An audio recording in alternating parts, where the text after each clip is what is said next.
Happy Tuesday and welcome back to another exciting episode of the Rocketeer Minute, where each and every day, Monday through Friday, we go over 1 minute of the greatest adventure movie Walt Disney's ever made, the 1991 Joe Johnston directed movie, The Rocketeer. I'm one of your hosts, Jim O'Kane of TVDads.com.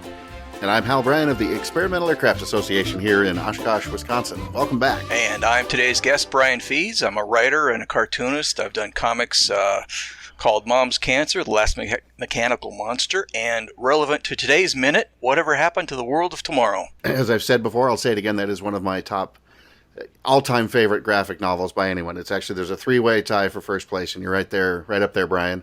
And Jim, I love that Brian is comfortable enough now that we just let him introduce himself. Yes. It's you do you, I do me, and then it's, we have a guest. I'm an old pro. Tell us who you are. You're right on top of things, and we're talking here in the late 30s, which is the era of one of the topics that we've been talking about is the New York World's Fair, which would be coming up the following year. But Hal, I believe you had something else to talk about before we got there. Sure, because there's just not enough minutes in a minute to talk about each minute. Apparently, one thing we talked yesterday's episode about one of the desk models, sort of the blink and you'll miss it, the Lockheed Electra that right about this time Hughes was getting ready to fly around the world and set a record. Then as we pan around, we see another desk model on the far right, and it looks at first blush it looks a lot like the XF-11, which we saw pretty prominently in the movie The Aviator. And when I first saw that, I thought, well, that's okay, but that's a few too many years too early to be there. That airplane really didn't start being developed until about 1943, and so I thought, well, okay, is that a little hiccup? And then I dug a little bit deeper and came across an airplane I hadn't really known much about, and that was the Hughes DX-2, which the XF-11 was actually based on. So it's a twin engine. It was originally meant to be a 5-crew fighter bomber. They eventually scaled it down to 2. But he was right there working on that actively building it in like early 39. So not at all unreasonable that he might have a little design model sitting there on the desk. So well done, Joe Johnston. And once again, I'm sorry for doubting you. Wow. Well, let's talk a little bit more about the era that Howard Hughes was working in and why he would have that picture of the 39 World's Fair. This whole thing seems to be focused on getting the X3 to the World's Fair. And Brian, this is pretty much in your wheelhouse. Your book, the Whatever Happened to the World of Tomorrow, is all about the 1939 World's Fair, which of which this is a part, and it's two key architectural features: the Trilon and Perisphere. Yeah, we see those on the cover of the folio that Hughes throws in the fireplace, and those were the symbols of the 39 World's Fair. It's the Trilon is the very tall pyramid. The Perisphere is a very large hollow sphere that had inside it a little exhibit of the city of tomorrow. You could go inside and look at, and these were just iconic. 39 World's Fair branded these shapes on everything, and they were deliberately designed to be very evocative and symbolic of things like male and female, of nature and industry, of two contrasting shapes and sizes that would come together to build something greater than the sum of their parts. That was the symbolism here, and we see that right on the cover. And that was what the 39 World's Fair was all about. 39 World's Fair, its motto was the world of tomorrow. And if you got to the 1939 World's Fair, they'd give you a little button. I got one that says, "I have seen the future." And I'm looking at mine right now. And I've got mine too, right on my board here beside me. In my mind, and this is not an original observation, but the reason I started my book, Whatever Happened to the World of Tomorrow, at the 39 World's Fair is I think it was the dividing line between old America and modern America, between agrarian America and kind of the more modern, mechanized, industrial America. This is the place where people saw their first television sets. They had fax machines there. We think of fax machines being a very modern invention. They had one at the 39 World's Fair. They had a robot, which wasn't much of a robot. It was really more of an audio animatronic thing. But it looked like a robot, and it would, answer your questions and smoke cigarettes and stuff that we all want robots to do. It's famous for its Futurama exhibit, which, in the spirit of kind of the later Disney exhibitions, you'd sit in a little car and be towed through a panorama of the world of tomorrow, starting out in the countryside and moving into the cities of 16 32-lane highways going into 300-story skyscrapers that all looked like Flash Gordon and Buck Rogers. And it was just an astounding, amazing thing that, in my thesis, took all those millions of people who went into it with different views of what their lives in the future were going to be like and sent them out the door with the same vision and future of what their lives were going to be like. And I think out of the 39 World's Fair, you get things like the space age, I think comes right out of there. Computerization comes right out of there. All the things we sort of associate, not just with the 50s and 60s and 70s, what we'd call today retrofuturism, but things we're still living with today, had its roots in the 39 World's Fair. So, Brian, I had, if I remember right, the Columbian Exposition in 1893, which I always sort of think of, and correct me if you disagree, but that's sort of to me the first of the modern World's Fairs. But it was something like 25% of the U.S. population came through those gates in Chicago in '93. Do you have any idea what the numbers were like for the New York Fair in '39? Oh gosh, I did at one point. Actually, I have the Wikipedia article up right now. It says 45 million. Wow. Which was a pretty big percentage of the population in 1939 and 40. Absolutely. Yeah, and I agree with you about the Columbian Exhibition, or was it Exposition? It was Exposition, but that was also very important. It would have been the first time that a lot of people would have seen things like electric lights and probably internal combustion engines, although they hadn't been harnessed for automobiles yet. But that was also an important one. But okay, I would even jump in and disagree and go back even further. I would go with the Philadelphia Centenary Exposition of 1876, where people were introduced to things like repeating telegraphs and Alexander Graham Bell's telephone.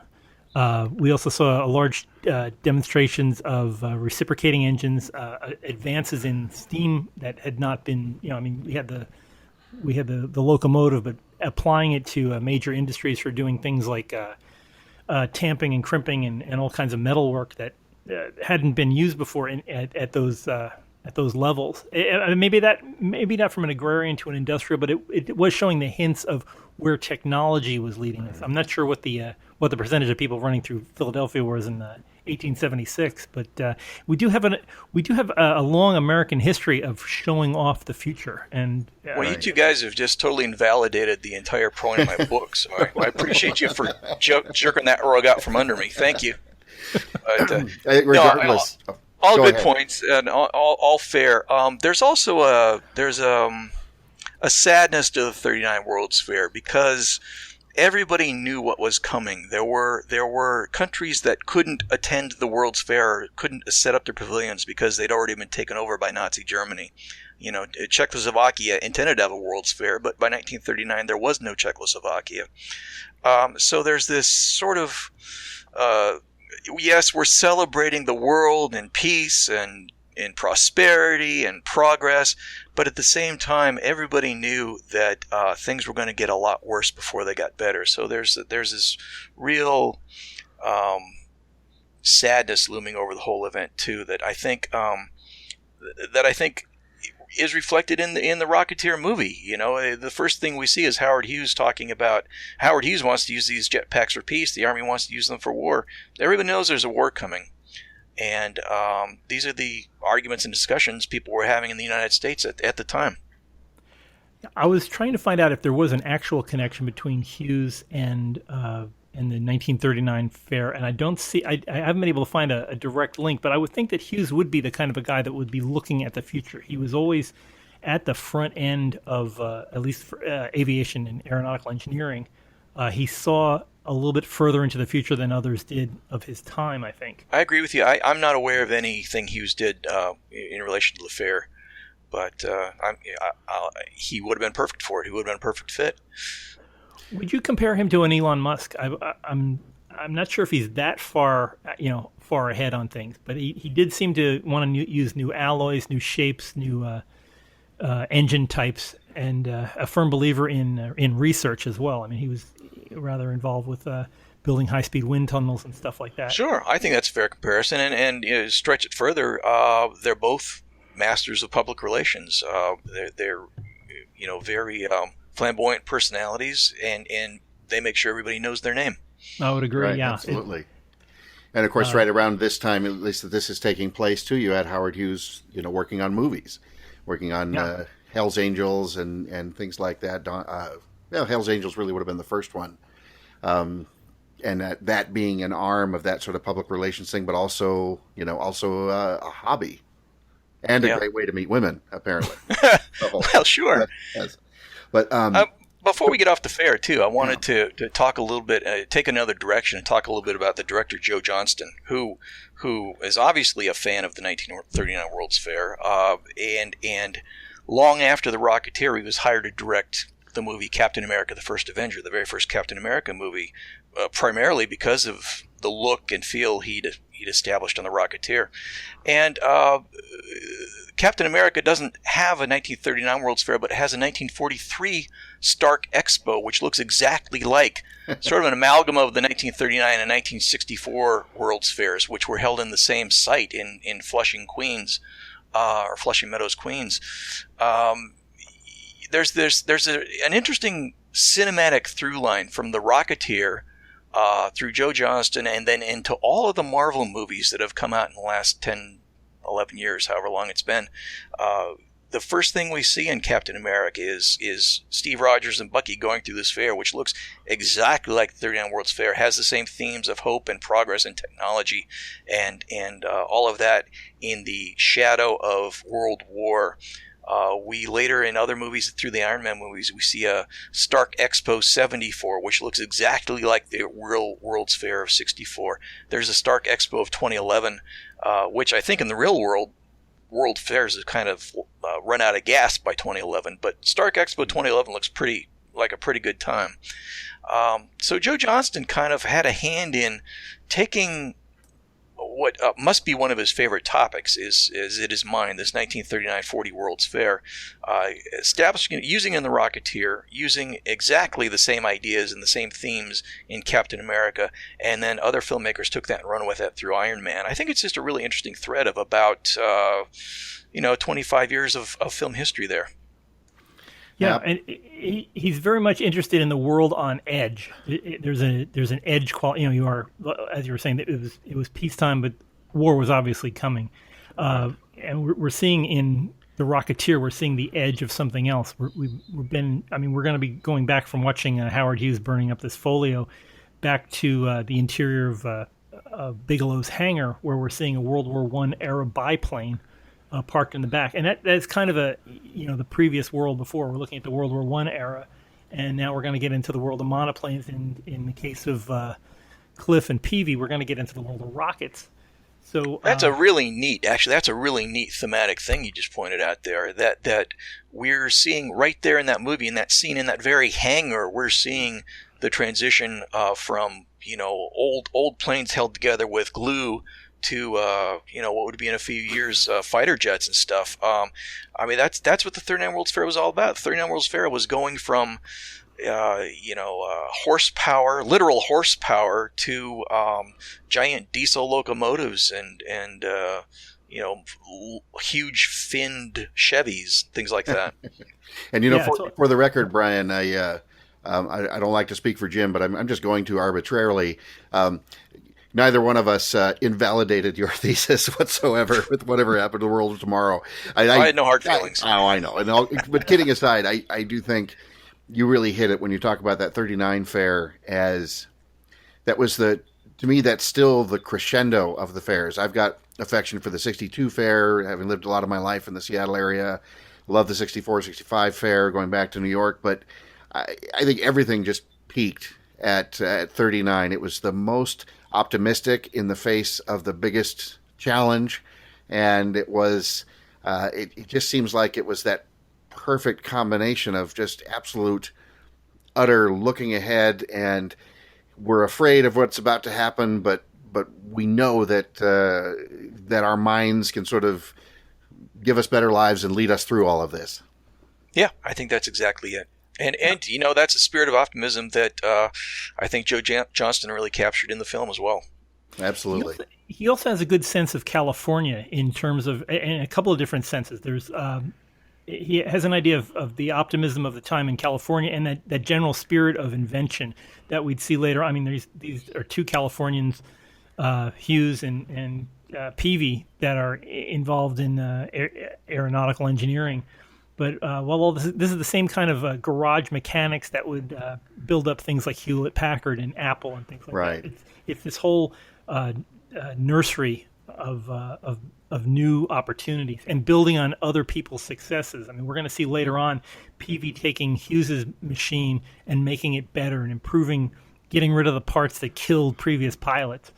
I think that idea of inventiveness that runs through this whole movie is part of Joe Johnston's vision of how things progress.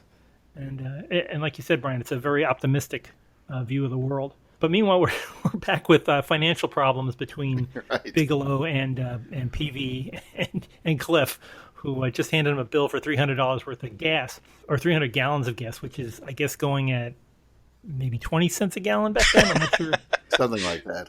Would they be using 100 octane at the time, Hal? I don't know what they ran on back then. Yeah, probably more like 87.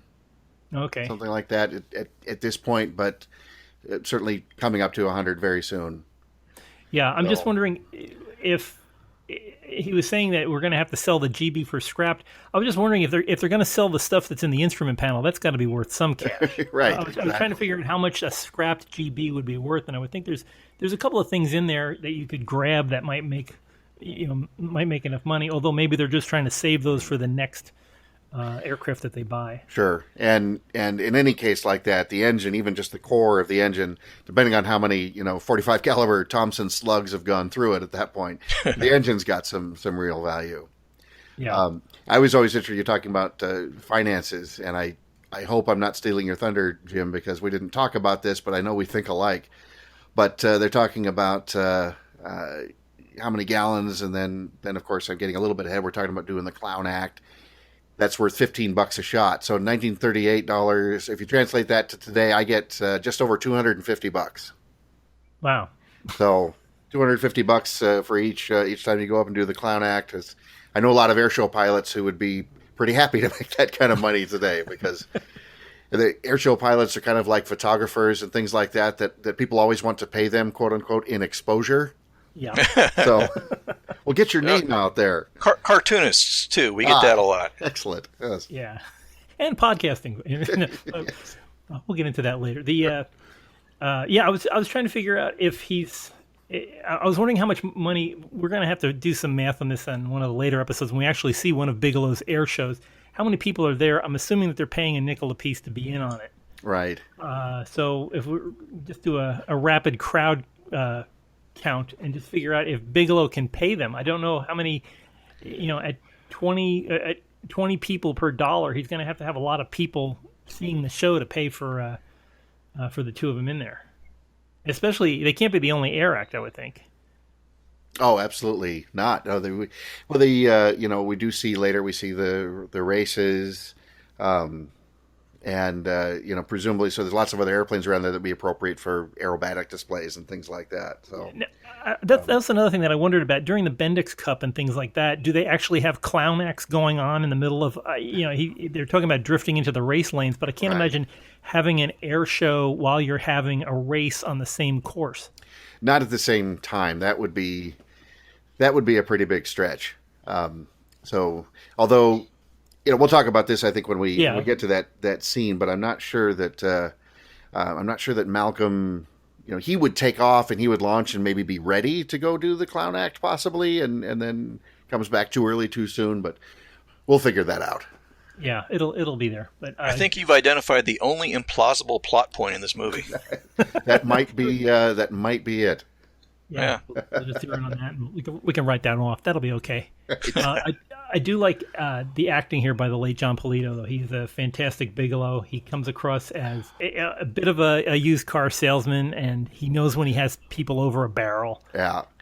Well, he does that thing where he's, when he's suggesting the clown act. His body language there is just spectacular. He dips his chin. He's got that sideways glance. He sort of puts his hands on his vest, and he knows he's getting oily, Yeah. But, Yeah, he's a very gentle Tyrannosaurus Rex pose going on there. Where he pulls his hands up toward his chest. Yeah, it's just. Well, he's a terrific actor, and it's a well done scene because he's sort of the antagonist, but he's not a villain. He's not a bad guy. He just needs to pay for his gas. Right. Yeah, he can feel your pain. It's just he just needs to get his money, or as we'll find out tomorrow, what the consequences of not doing the clown act would be. But all in all, another great minute of many. I wish I'm sure there was stuff left on the cutting room floor, and I just wondered what the 3-hour version of this movie is like. There must be a lot of other scenes that we never saw, and I have a feeling that there may have been a lot more Bigelow than just what we see in the movie. I would love to see a lot more Bigelow. Well, and Jim, I'll go on record right now as saying that the popularity of the Rocketeer Minute podcast will be more than enough to catapult Disney into releasing a super extended special edition Blu-ray. Or at least one with a commentary track. That would be nice. I think we're recording that right now, aren't we? Yeah, this is it. Is this it? Our chance at fame and fortune, yes. So I'd like to apologize to all future viewers of the film. But man, do I love Disney. Yeah, exactly. They're awesome folks. We love you, Disney. Wow. Well, we'll find out some more about Peavy and Cliff and how they're going to get through the clown act alive, or maybe they'll find another plan. We don't know, but we'll have to see. But if you can join us back here tomorrow, we'll talk about that some more. In the meantime, if you'd like to join our conversation, we are available on a multitude of social media. You can catch us on Twitter at Rocketeer Minute. You can catch us at our Facebook website, the Bulldog Cafe. Look for the Rocketeers Bulldog Cafe out there on Facebook. We're also available on the great big site, rocketeerminute.com, where you can find links to Amazon, where you can buy copies of the Rocketeer if you haven't seen it already. It's a good time to watch it while we're early in on the podcast. Also, we'll have some links on this particular episode to check out Brian's books. He's got quite a library out there with more on the way, I'm sure. But you really need to read Whatever Happened to the World of Tomorrow. It's an excellent treatise on the 1939 World's Fair and where it all led us to. Fascinating stuff. Thanks for that, Jim. Well, thanks for being with us, Brian. And I'm sure we'll probably have you on before more mayhem occurs. We'll probably have some more things to talk about the world of aeronautics and cartooning and rocketeering. So, but thanks for being on for this session. Yeah, many thanks, Brian. Anytime. Anytime. Right. Could be tomorrow. We'll see. Well, we'll leave that a mystery. But for the rest of you folks, please join us tomorrow here on the Rocketeer Minute. So until then, over and out. Go get him, kid.